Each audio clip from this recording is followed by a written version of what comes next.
वृंदावन में एक आश्रम में एक महाराज जी थे, जानकीनाथ भगवान की सेवा करते थे। उनको किसी यजमान ने कलकत्ता बुलाया, तो वैसे कहीं जाते नहीं थे, लेकिन बहुत आग्रह किया तो अपने एक सेवक को बोले कि तुम सेवा करना, और स्वयं कलकत्ता चले गए। महाराज जी कलकत्ता पहुंचे रात, और सेवक से कह के गए बहुत अच्छी सेवा करना, लौट करके आऊंगा, ठाकुर जी अगर मुझको बढ़िया दिखे तो मैं तुमको इनाम में कुछ दूंगा। सेवक ने सोचा ऐसी सेवा करूंगा गुरु जी भी याद रखेंगे। महाराज जी जैसे कलकत्ता पहुंचे तो रात में स्वप्न में क्या दिखा, उनकी सेवा के ठाकुर जी के गाल पे घाव हो गया, नाक पे घाव हो गया, माथे पे घाव हो गया, हाथों पर घाव हो गया। जैसे कोई व्यक्ति, कोई बालक साइकिल चलाते गिर जाता है तो उसके पैर घुटने छिल जाते हैं ना, ऐसे छिल गए ठाकुर जी, और हल्का हल्का रक्त निकल रहा है। ये देखते ही वो महाराज जी रात में ही कलकत्ता से वापस भागे, और वापस आकर के ठाकुर जी को जब मंदिर में देखा, ठाकुर जी तो चमक रहे थे, मुख चमक रहा है, हाथ चमक रहे हैं, और महाराज आंखें चमक रही हैं। सेवक को बुलाया, वो इधर आओ, ठाकुर जी इतने चमक कैसे रहे हैं? बोले देख लो गुरु जी, आपने कहा था ना ऐसी सेवा करना।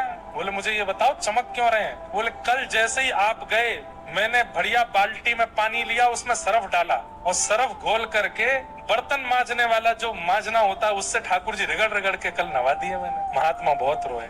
उसी समय एक लेप बनाया और एक औषधि बनाई, औषधि बना करके ठाकुर जी के सर्वांगीण अंग पर तब तक लगाते रहे जब तक ठाकुर जी पुनः स्वप्न में स्वस्थ नहीं दिखे। 15 दिन बाद जब